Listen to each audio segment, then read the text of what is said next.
we dismiss that. It's out of touch. It's not the way that the party system works now. And the country didn't really reward him with this because his approval ratings always remained in the toilet, but he was able to get things done. And that unto itself is an accomplishment. He was able to prove, at least in theory, that our institutions are still capable of functioning. We have a 50-year classic old school politician, hence the title, The Last Politician.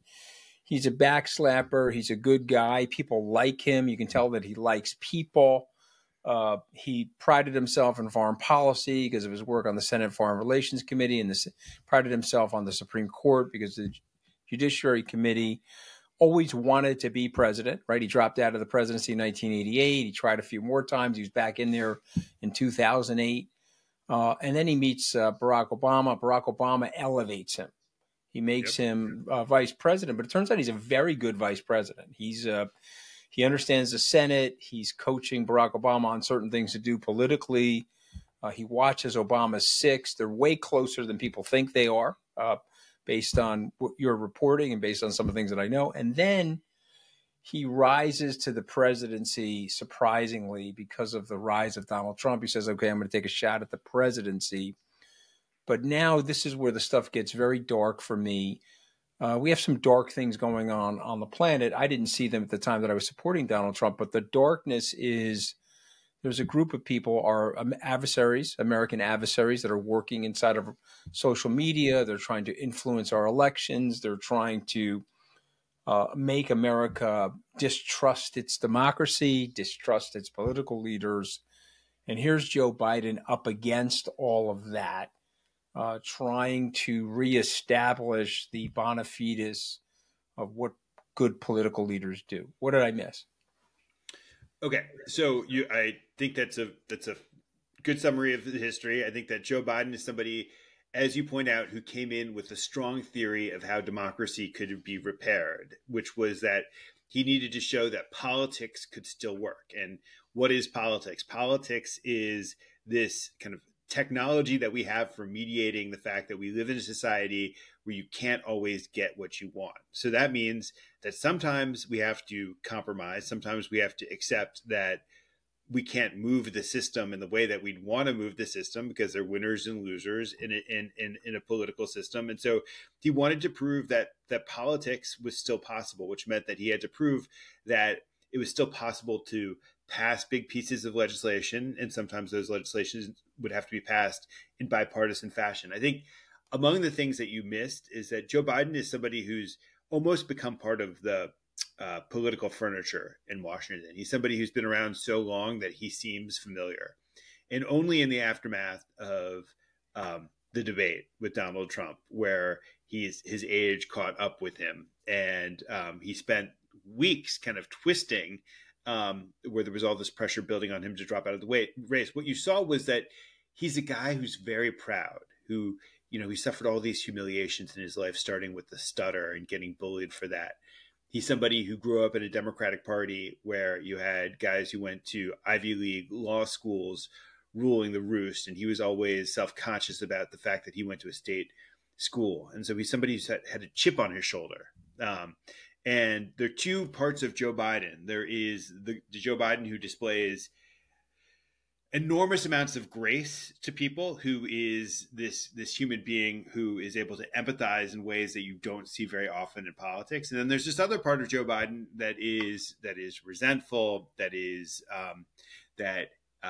very self-conscious, that is very insecure.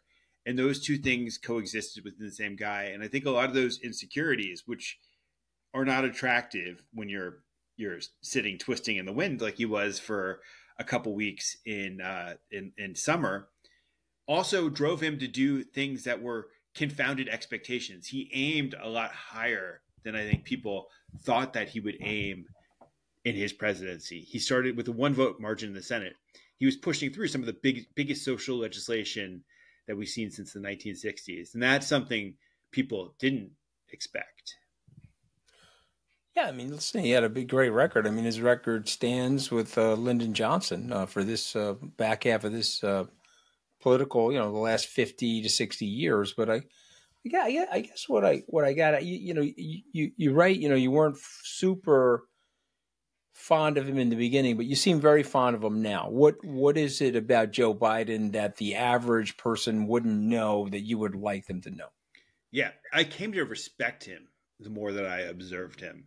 Mm-hmm. And there's a joke. I learned this joke about politicians when I was a kid. About a guy walks into a used brain store, and he looks and he's looking at the various models of used brains, and um, the salesperson takes them and he says, "This is the most expensive one we have on sale, and it's the brain of a politician." He goes, "Why is this the most expensive one that you've got?" And they say, "Well, because it's hardly ever used."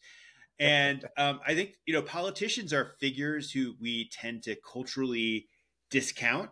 That we say, okay, somebody like Joe Biden seems to be telling us what we want to hear. We suspect that politicians tell us one thing in public and then turn around and do another thing in private. And so as I watched him kind of move through the Senate, deal with foreign leaders, I think I came to respect not just Joe Biden, but came to respect the skills of an old-fashioned politician even more. Because sometimes you do have to tell. You're sitting with the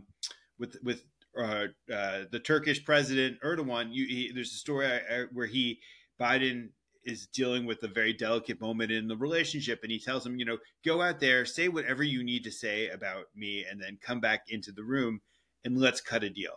Or in dealing with some of these Republicans on Capitol Hill, everybody in the Democratic Party was saying these guys are toadies. They spent all this time refusing to denounce Donald Trump. Why would you want to deal with them? And Joe Biden's like, okay, I understand the world that they exist in. Therefore, I'm going to continue to try to woo these people and try to work with them. And we dismiss that. It's out of touch. It's not the way that the party system works now. But I think, and the country didn't really reward him with this because his approval ratings always remained in the toilet. But he was able to get things done. And I think that unto itself is an accomplishment. He was able to prove, at least in theory, that our institutions are still capable of functioning.